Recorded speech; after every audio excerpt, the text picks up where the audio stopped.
Всем привет! Не проматывайте и дослушайте это предисловие до конца. В нем я объясню суть истории, которые вы услышите в этом выпуске. Существует много рассказов про «я же мать» и их поведение на публике, но, на мой взгляд, еще ни разу ребята не рассказывали про то, как им живется, если их мама похожа на так называемую «я же мать». Хочу отметить, что это не попытка оскорбить кого-либо, это всего лишь истории из жизни разных пользователей, которые они запомнили и которыми они решили поделиться со всеми. Истории печальные, и мы очень старались над этим роликом, так что, думаю, вам понравится, и вы оцените их по достоинству.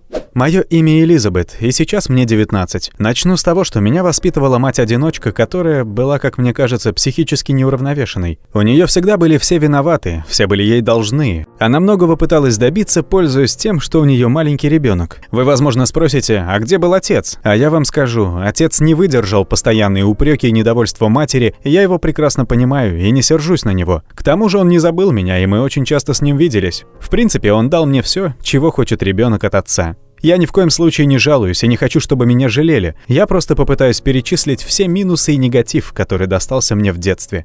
В основном, за исключением словесного оскорбления, моя мама отказывалась готовить ужин в будние вечера. Видимо, она слишком уставала после работы, чтобы готовить еду для своей 9-летней дочери. Когда она готовила, это были в основном такие блюда, как простая лапша, иногда пицца или имбирно-капустный суп. Хочу отметить, что у моей мамы была сильная анорексия, и она, кроме постного супа, или скорее бульона, ничего не ела. Поэтому с юного возраста я сама готовила для себя еду. Кроме этого, мать запирала мою дверь перед сном, чтобы я не ходила в туалет по ночам и не будила ее своими хождениями, как она говорила. К тому же я не знала, что такое парикмахерская, так как она всегда стригла меня сама. Она делала это довольно неаккуратно, и надо мной всегда смеялись, потому что где-то было неровно, где-то вообще лишний забытый клочок торчал. Одним словом, выглядела я как бездомный ребенок. Однажды, во время летних каникул, я была в гостях у бабушки, и мама должна была меня забрать, но она забыла и уехала на работу, сказав, чтобы я ехала домой на автобусе. При этом она предупредила, что ключ будет под крыльцом. Когда я приехала, ключа не оказалось на месте. В итоге я просидела половину дня во дворе. Наша соседка мисс Шерон, заметив, что я так и не попала домой, позвала меня пообедать вместе с ней.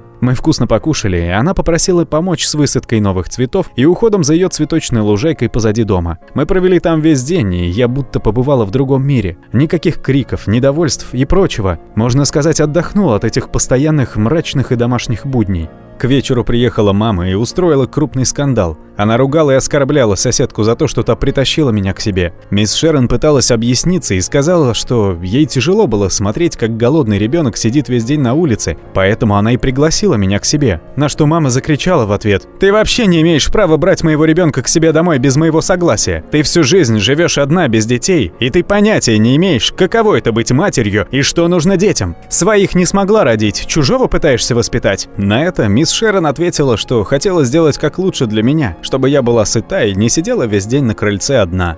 Не более того, но мама заявила, что она мать и лучше знает, что для ее дитя будет наиболее приемлемым вариантом, а со мной обещала поговорить дома. Хочу добавить, что с мисс Шерон, как я узнала позже, произошла большая трагедия. Она была беременна в молодости, но потеряла ребенка и в результате операции стала бесплодной. Произошло это по трагической случайности. Она ринулась за коляской с ребенком, которая выкатилась на дорогу из-за невнимательности родителей. Мисс Шерон успела оттолкнуть коляску с дороги, но ее задел автомобиль. Упав, она не получила сильных ушибов, однако через пару дней у нее случился выкидыш. И держу пари, она была бы замечательной матерью, если бы все было иначе. Кстати, несмотря на такое детство и воспитание, я с отличием закончила школу, плюс неплохо преуспела в спорте и музыке, хотя моя мама никогда не принимала в этом участие и никогда не ходила на родительские встречи. И сколько помню, она всегда считала себя лучшей матерью, в то время как все остальные были плохие и вечно виноватые. Она всегда со всеми конфликтовала, даже будучи не права. Я часто порой встречаю похожих мам в торговых центрах, в медицинских клиниках и других учреждениях. Они скандалят и ругаются при детях. Порой лезут даже в драки, хотя сами виноваты. Публично называют себя лучшими матерями, но ведут себя просто отвратительно, считая других никем.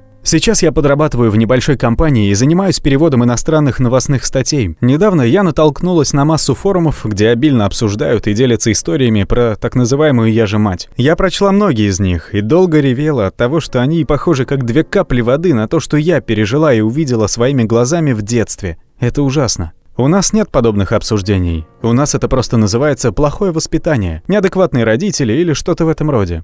Несмотря на все это, я все же люблю обоих своих родителей. И хотя сейчас я живу отдельно от мамы, я часто бываю в гостях и у нее, и у отца, и мы нормально общаемся. Но понимаю, что мое детство прошло не очень удачно, и все это осталось в моей памяти. Самое интересное, что сейчас моя мать все полностью отрицает и считает, что тогда поступала правильно.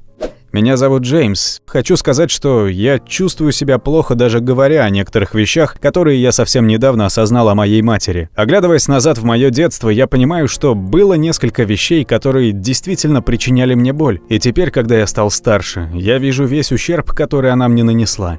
Я знал, что у моей матери просто была эта сумасшедшая потребность быть правильной во всем. И у нее действительно есть свои суровые мнения буквально обо всем. Она любила отстаивать свое господство над людьми и всегда делала это, прикрываясь мной. Я вспоминаю, как, будучи 8-летним пацаном, уже тогда начал осознавать многие проблемные детали в характере и поведении моей матери. Дело в том, что она всегда со всеми конфликтовала. Особенно она любила делать это в супермаркетах. Там обязательно возникали конфликты с другими посетителями. Доходило даже до драк, причем виноваты были все, кроме нее, как она считала. Я хоть и был еще ребенком, но немного понимал, что в большинстве случаев все было наоборот. Мои школьные годы — это вообще отдельная тема. Что такое унижение со стороны сверстников, я понял еще в 5 классе, и продолжалось это всю мою школьную жизнь. Причиной этого стала моя старая одежда, которую я постоянно носил, так как новую я получал только на день рождения, и то, когда ее дарила бабушка.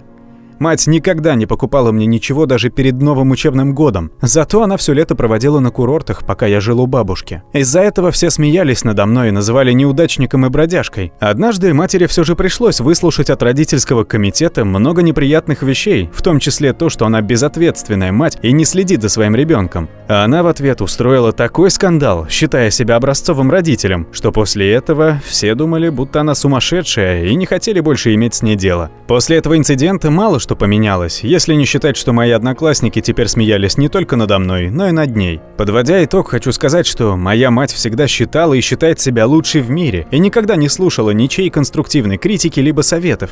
Когда я немного повзрослел, то набрался смелости и спросил: «Мам, почему ты сломала мое детство и дальнейшую жизнь?» Она была немного пьяна, но вполне понимала, что говорит, и она ответила: «А что тебе не нравится? Я все силы тратила, чтобы поднять тебя на ноги, а то, что в школе тебя дразнили, так это твоя вина. Ты должен был учиться постоять за себя сам и не позволять кому-то насмехаться над тобой. А тебя устроило быть неудачником. Что ты хочешь теперь от меня услышать?» На это я ничего не смог ответить. Немного позже я уехал учиться в колледж и больше никогда не разговаривал с матерью. Спустя 3 года мне поставили диагноз паническое расстройство с агорафобией и запущенную форму депрессии, которая, как сказал доктор, копилась годами. Из-за этих проблем и психического заболевания мне пришлось бросить колледж. Уже год я пытаюсь восстановиться и принимаю кучу лекарств.